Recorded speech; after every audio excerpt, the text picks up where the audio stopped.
Senhor presidente, há um poeta que não é maranhense, mas é muito conhecido, chamado Manuel de Barros. E ele fala que o olho vê, a memória revê, e nós precisamos, com a imaginação, transver. Esse poeta, senador Trádio, nasceu no seu estado e foi radicado no Mato Grosso do Sul. Ele é conhecido como poeta pantaneiro. E por que eu começo com essa evocação? Porque nós temos aqui um paradoxo. Eu não vou fazer um discurso sobre os 18 anos, senador Everton. Não vou fazer um discurso de rever, mas farei um discurso de transver, um discurso voltado ao futuro, voltado a um convite à reflexão coletiva acerca dos rumos do nosso país. Transver, na dicção do poeta, significa ver além. E nós sabemos bem que a nossa realidade, os nossos contextos, são marcados por múltiplos desafios. E nós precisamos saber e responder como nós vamos superar tais desafios. Eu venho, paradoxalmente, senhoras e senhores, aqui, fazer uma profissão de fé na política. No momento exatamente em que dela me despeço, quero reiterar a minha total confiança, a minha total crença de que não há bom caminho para o Brasil fora da política. Nós precisamos de uma política forte. E nós só teremos uma política forte com políticos credenciados a exercer a liderança que o Brasil exige. Nós precisamos, senhor presidente Rodrigo Pacheco, retomar a ideia de deveres patrióticos, deveres cívicos. Nós não podemos sucumbir à espetacularização da política. Um bom líder político jamais pode ser um mero artefato midiático submetido à lógica dos algoritmos. Um bom líder político tem que ter causas que definam o seu lugar. Porque se ele for um mero artefato midiático, se ele for submetido exclusivamente à lógica das redes, é claro que ele não estará exercendo o papel de liderança necessário à construção do futuro. Nós precisamos de ter causas para ter identidade. E me parece, senhoras e senhores, nessa hora derradeira que aqui estou nessa tribuna, que nós precisamos iluminar as causas primaciais para encontrar os caminhos necessários ao Brasil. Não me parece que a política brasileira, presidente Pacheco, possa contornar o tema das desigualdades sociais. Nós temos uma tendência posta na conjuntura em que uma parte do Brasil vive no século XXI e a outra parte do Brasil vive no século XIX. Eu não consigo conceber a política sem tratar das mudanças climáticas, porque os fenômenos climáticos extremos se multiplicam nas nossas esquinas, nas nossas cidades. E menciono também a guisa de exemplo do que chamo de causas definidoras do lugar da política. O tema da tecnologia, da internet, da inteligência artificial. Nós estamos numa conjuntura em que, de modo contra-utópico, pessoas podem sobrar.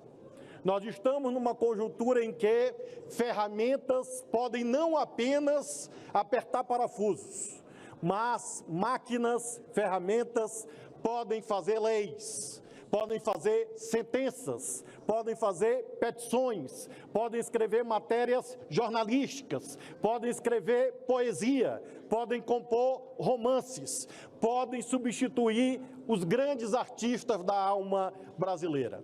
E chamo isso de contra-utopia, porque isso significará a negação do papel fundamental do homem, da mulher, na construção do seu próprio destino. Esses temas e outros tantos demandam soluções. E essas soluções não virão por geração espontânea. E por isso que faço hoje essa profissão de fé na política. Só é possível consertar consertando. Só é possível consertar com S e consertando com C. Só é possível encontrar caminhos, senhor vice-presidente veneziano, se e somente se a política cumprir o seu papel insubstituível. Nós vemos, infelizmente, senhoras e senhores, uma tendência em larga medida ao esvaziamento da política em nível global. Nós estamos vendo a crise do sistema ONU, a sua baixa eficácia, a sua baixa operabilidade no enfrentamento das conjunturas que levam à multiplicação de tragédias humanitárias e de conflitos bélicos. Nós estamos vendo também, no âmbito interno de cada país, transferências de processos decisórios da política para outros espaços de poder.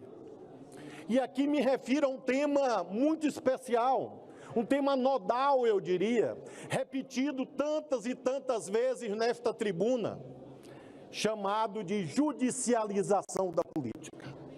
Amigos, amigas, eu estou indo para outra arena pública, para outro espaço de atuação. Mas, nunca esqueçamos, a lógica do equilíbrio funcional entre os três poderes depende da atuação concertada e do que se passa em cada um deles, não de per si, não de modo isolado, mas sim num equilíbrio dinâmico que seja objeto de constante ajustamento e diálogo. Vejam, quem são os maiores proponentes de ações diretas de inconstitucionalidade? São os partidos políticos, que levam ao Supremo, como se fosse uma terceira casa legislativa, temas que foram deliberados no Parlamento. E isto está se dando desde 1989, não é de agora. Portanto, quando o Supremo Tribunal Federal decide uma demanda proposta por um partido, ele está cumprindo um dever de responder a uma demanda vinda exatamente da política. E é, portanto, fundamental que nós consigamos enxergar que essa transferência de decisões para outros âmbitos não se dá por uma apropriação unilateral deles, e sim, muitas vezes, em razão de fenômenos mais amplos. Vejam, senhoras e senhores, a suposta dualidade entre saber técnico e saber político. Quantas e quantas vezes o Congresso Nacional erigiu esferas de poder como supostamente superiores por serem apolíticas. E por isso mesmo, fizeram na prática tais decisões uma hierarquia entre saber técnico e saber político.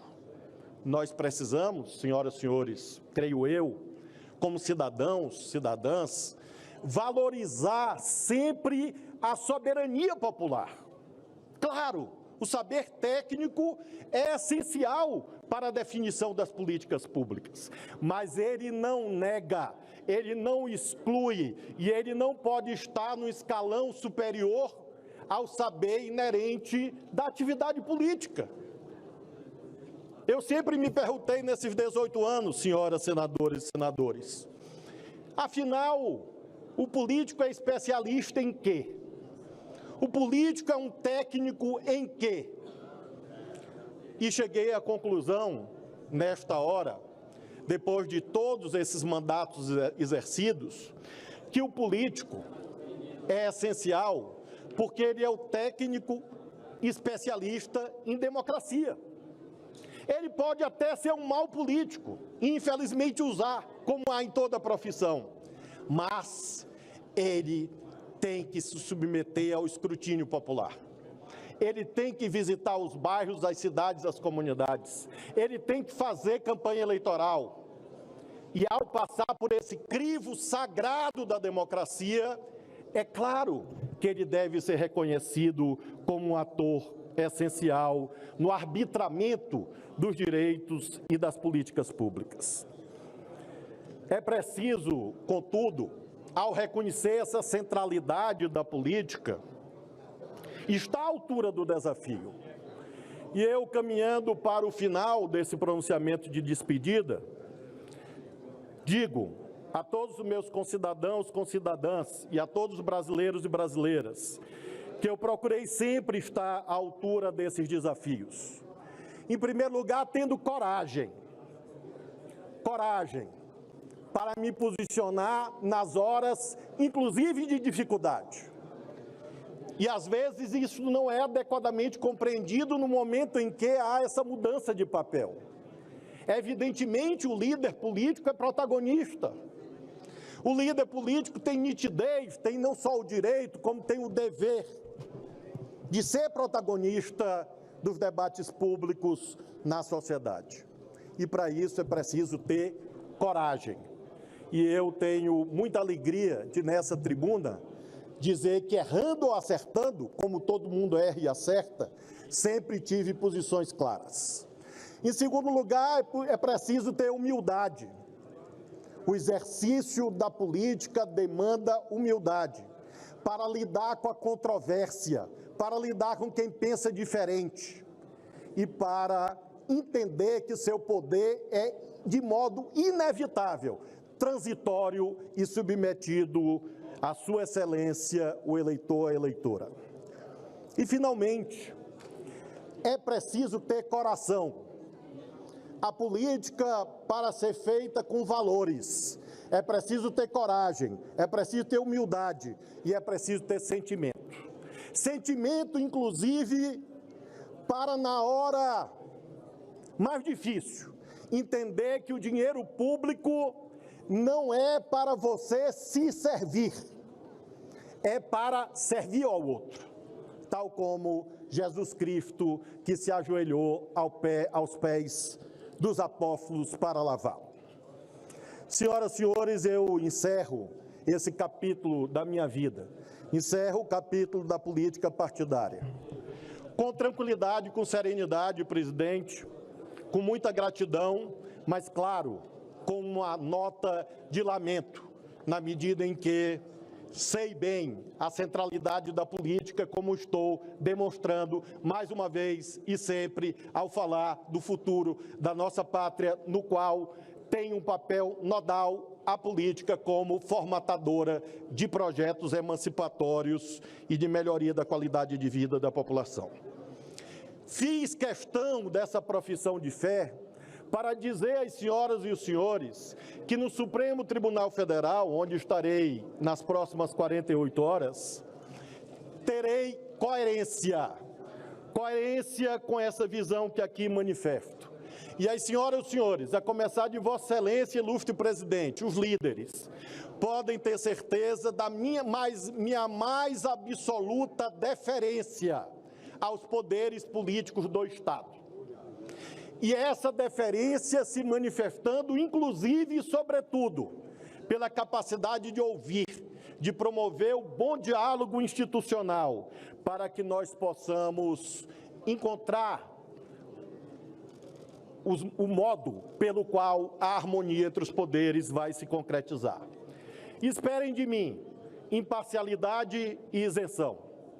Esperem de mim fiel cumprimento à Constituição e à lei. Nunca esperem de mim prevaricação. Nunca esperem de mim não cumprir os meus deveres legais, mas sempre com lhaneza no trato, com capacidade de compreender o outro, porque um bom juiz fala muito pouco e ouve muito. Eu quero, senhor presidente Rodrigo Pacheco, reiterar 3 compromissos fundamentais aqui. Agir no Supremo com respeito à presunção à constitucionalidade das leis. Agir no Supremo com respeito à presunção da legalidade dos atos administrativos. E agir no Supremo de modo consentâneo com o princípio da presunção de inocência.